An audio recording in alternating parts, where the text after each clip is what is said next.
Do you ever wonder what truly separates the winners from the rest at a Supercross race? It's not always sheer raw speed. Yes, many of them have it.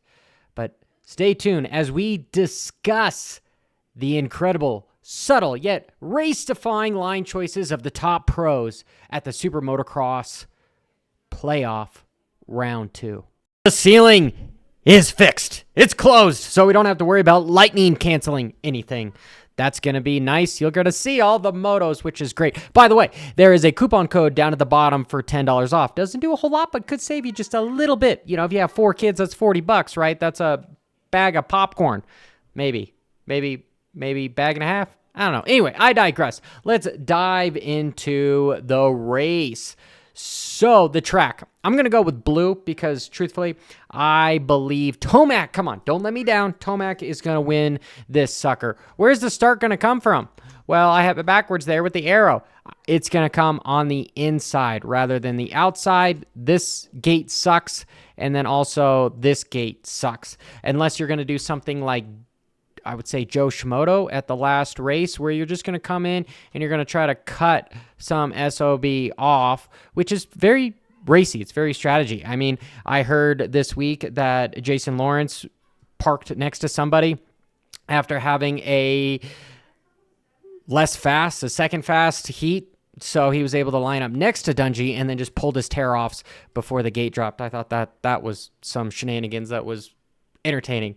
Maybe we'll see stuff like that. Maybe we won't. It'd be cool if we did. But anyway, these guys are going to be able to drag the rear brake, all of them, around this left-hand corner. And from there, it is a double to basically a wheel tap section. Probably just keep the front end light everywhere. To a 180, which is nice. You will see some guys try to come way on the inside and try to block past somebody that's railing the outside. They're just going to cut them off to prevent them from doing one of the nice lines.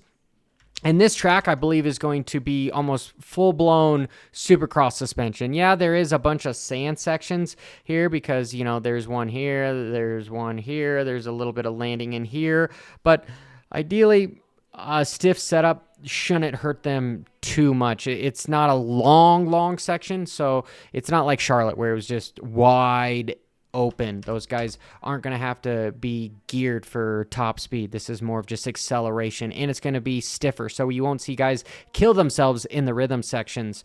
Here, you will see, I believe the line is probably going to be step on, step off, then step off again, and triple into the inside. Maybe there's a little quad there, depending upon how tall this guy ends up being at the end. Ideally, the guys are just going to triple and then come to the inside. There is another line here for maybe some of the 450s. We are in Missouri, so the track is probably going to be real tacky. Maybe they could quad over, but then they're going to have to quad again and then triple, right? That seems like a fast line depending upon how high they are getting in these quads because they're coming off of a lip of a tabletop, and usually they end up being pretty steep, so they get quite a bit of air time there. So look for those two lines. I really think those are going to be the fast lines, because then doubling and then quadding and then tripling, doubling would be a safe line. But then again, this area right here, they're spending too much time in the air, so less time being wide open down below. Here we'll probably see an inside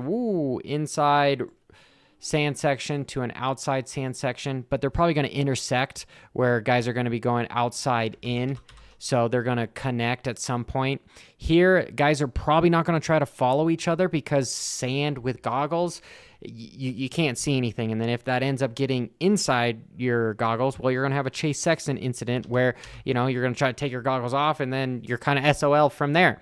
Now you have a 180, which again sets up somebody to come on the inside and block them. Even if they block them, this big double here, I suspect guys are going to be able to do it almost from a dead stop into another sand section where guys are going to have two different lines, one rolling on the inside and then one on the outside. This is honestly something where I think Budds Creek should have had, is like a full-blown sand section there rather than their rollers, because the big long rollers, depending on how tall these are, is going to just create a one line. The guy on the inside is going to roll, guy on the outside is going to try to double, and he's probably going to try to pivot from one point to double from there. Then you have a wall jump into a sand. Again, Guys aren't really going to want to try to follow, but there is going to be generally one fast line through the sand. Then you have another double, which guys are going to scrub to try to save time, which this section I think is kind of cool because you'll have an inside where guys will come over here,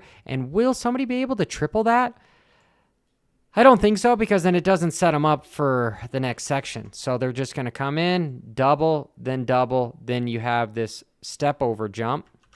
The outside, I don't know who's going to go to the outside, because that's way too much real estate, which means that this corner is going to be one line as well. Double and double again, depending on how tight it actually is, but truthfully, the inside is probably going to be the ticket for this guy. Jump over, then step over, and I sure hope that this isn't one of those off-camber corners, because I hate those. Absolutely hate those. Like, who is thinking of this? Because these things end up being just completely one line. It's just all the way around the outside, and then maybe somebody can sneak in the inside, but you generally don't really see many passes there, because it's just not a fun section to watch, because guys will jump, then rail the outside, then jump off, and now they're a 90-degree corner, and the guy on the inside is going to roll and then jump to the inside because you have a dumb 90. And what the hell is this? What the hell is this? If I look at any of the other track maps, like, it doesn't show me. What is that? Where does it go? Goes into the abyss. It's Back to the Future. Somehow you go in, somehow you come back, right? It's kind of like the Pac-Man, where you'll just get spawns from other people coming through there, which I don't know what's going to go on, but hey, that might be kind of interesting. That's the next one. What's going to happen there? I don't know. During the editing of this, as suspected, it does go nowhere. It just is a flat corner, which is all good. Sand, more sand, which is kind of cool. Super long sand section, going to get kind of rough and rutted, which will be sort of hard for the stiff suspension, but just having a corner there, I'm still a little indifferent. Like, there could be some passes coming on here, and the fans that show up at the playoffs, I get the ideology behind, hey, it's kind of cool you're racing in there with some lights, but then none of the fans can see it because they're going to be staring at the Jumbotron. My 2 cents. We will find out. We'll find out on Friday what this section is. For the love of me, I have no idea. Nice, fast section. If I just ignore what I'm saying here, to another 90. So guys are maybe going to be able to seat bounce, triple into here. If I get a different view, just to be able to see better, because it's flat there. What's a better view of the track map? Oh, that's a much better view. So if I zoom in, seat bounce, boom. Cover your line on the inside, then wheel tap to get over to the finish line to another 180.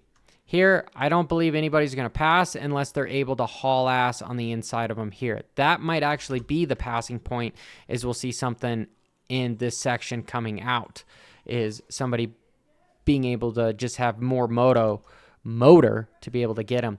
But truthfully, guys are going to go to the inside, drift wide, and they're either going to step on, step off. That's probably what is going to happen. If guys can somehow go to the outside in to triple, that'll be faster, but not if you're in a race. You're not going to come here, then pivot to the inside. You're going to come in and then just cover your line here. Same thing on the next jump here. So truthfully, a lot of the passes are going to happen in the 180-degree corners, not so much the rhythm sections, besides maybe this guy in the back over here, just depending upon if you step on or quad. That'll be the determining factor. So make sure you keep a lookout for that. And as always, till next time, hit that subscribe button, and also keep it WFO.